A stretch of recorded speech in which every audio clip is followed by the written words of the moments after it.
Assalamualaikum warahmatullahi wabarakatuh. Kami dari kelompok 4 akan mempresentasikan hasil diskusi kelompok kami yang berjudul Hukum Mengamalkan Hadis Dhaif. Sebelum itu, perkenalkan, nama saya Hawa Zahra. Saya Amanda Devi. Saya Malamanya. Saya Aditya Cahya. Kami di sini akan membahas mengenai pengertian hadis dhaif, jenis-jenis beserta hukum mengamalkan hadis dhaif. Pertama, pengertian hadis dhaif. Kata hadis berasal dari kata hadis, bentuk jamaknya adalah al-hadis. Secara linguistik, kata tersebut mempunyai arti yang banyak. Antara lain al-jadid, sesuatu yang baru, yang merupakan lawan kata dari al-qadim, sesuatu yang lama. Bisa juga diartikan sebagai al-khabar, berita, dan al-gharib, sesuatu yang dekat.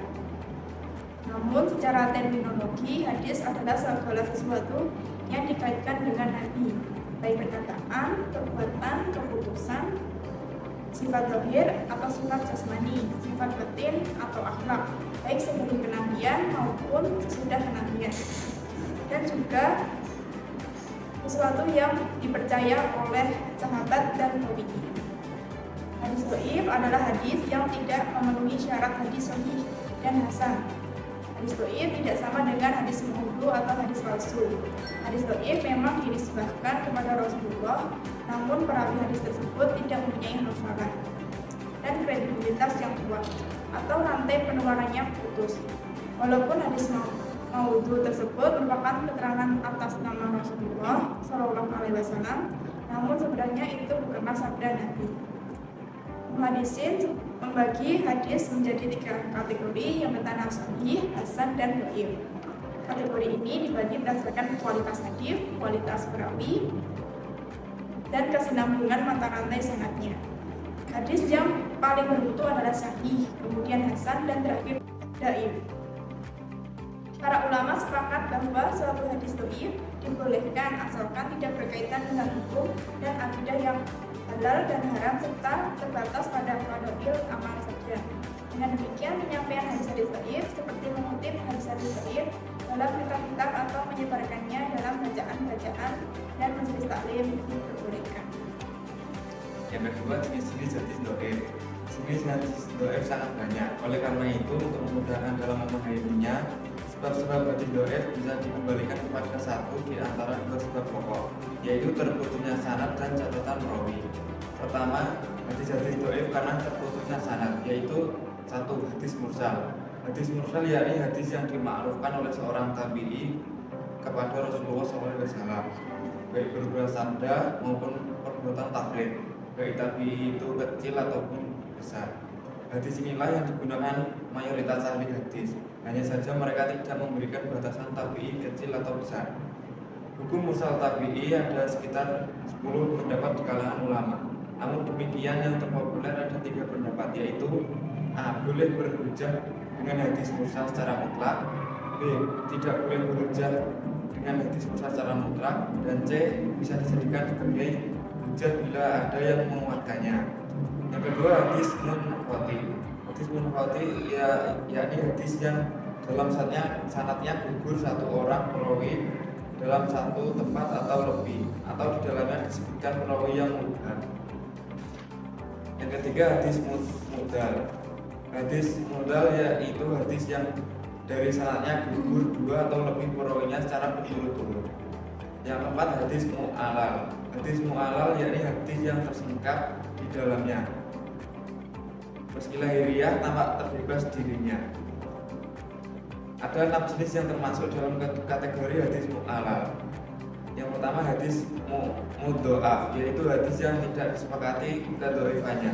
Kedua, hadis mudhorib, yaitu hadis yang diriwayatkan dengan beberapa bentuk saling berbeda, yang tidak mungkin mentarjihkan sebagiannya atas bagian yang lain, baik perawinya 1 atau lebih. Yang ketiga, hadis maklub, yaitu satu hadis yang mengalami pemutarbalikan dari diri perawi mengenai matanya. Yang keempat, hadis syadz, yaitu mula-mula memperkenalkan jenis ini adalah Imam Asy-Syafi'i.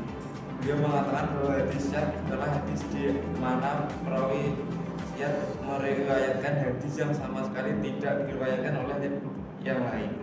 Yang kelima, hadis mungkar, yaitu hadis yang diriwayatkan oleh perawi dhaif yang berbeda dengan perawi-perawi lain yang siap.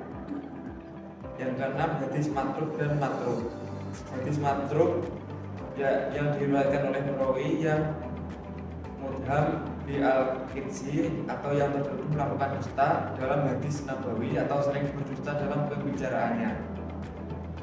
Hadis matruk yaitu hadis yang diriwayatkan secara menyendiri oleh perawi yang tertuduh berdusta atau dalam hadis, termasuk orang yang dikenal sering berbuat dusta dalam selain hadis. Selanjutnya ada mengamalkan hadis dhaif. Ada 3 pendapat di kalangan ulama. Yang pertama, hadis dhaif tidak bisa diamalkan secara mutlak, baik mengenai fadhil maupun ahkam. Ini diceritakan oleh Ibnu Sayyidina dan juga Ibnu Qayyim, dan pendapat inilah yang dipilih oleh Ibnu Al-Arabi. Tampaknya ia juga merupakan pendapat Imam Bukhari dan Imam Muslim. Berdasarkan kriteria yang kita pahami dari keduanya, ia merupakan pendapat Ibnu Hizbullah. Yang kedua, hadis dhaif bisa diamalkan secara mutlak. Pendapat ini dinisbatkan kepada Abu Daud dan Imam Ahmad. Keduanya berpendapat bahwa hadis dhaif lebih kuat daripada lain perseorangan. Yang ketiga, hadis dhaif bisa digunakan dalam masalah fadhail, mawais, atau yang sejenis bila memenuhi beberapa syarat.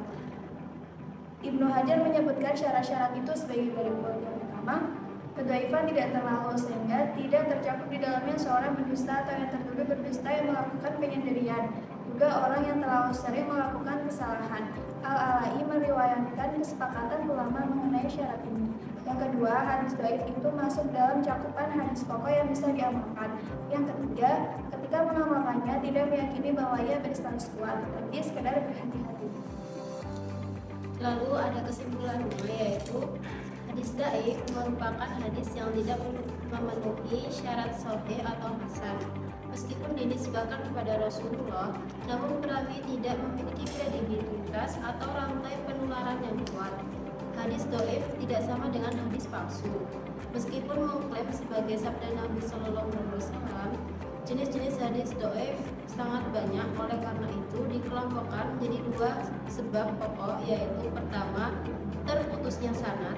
Contohnya hadis mursal, hadis munqati, hadis muddal, dan hadis mu'allal. Lalu yang kedua, cacatnya rawi. Contohnya hadis maudhu, hadis matruk, hadis munkar, hadis mu'allal, hadis mudraj, hadis maqlub, hadis majhul, dan hadis bid'ah.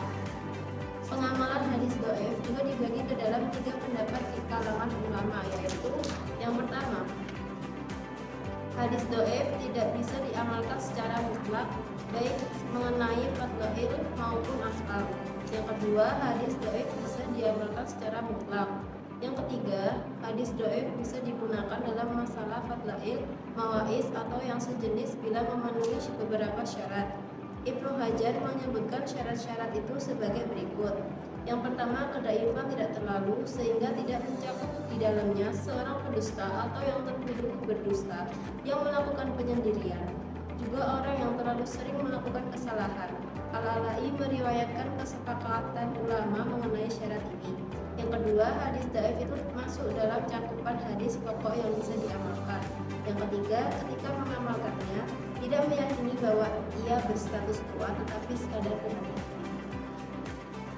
Demikian presentasi dari kelompok kami. Bila ada salah, kami mohon maaf. Wabillahi taufiq wal hidayah. Wassalamualaikum warahmatullahi wabarakatuh.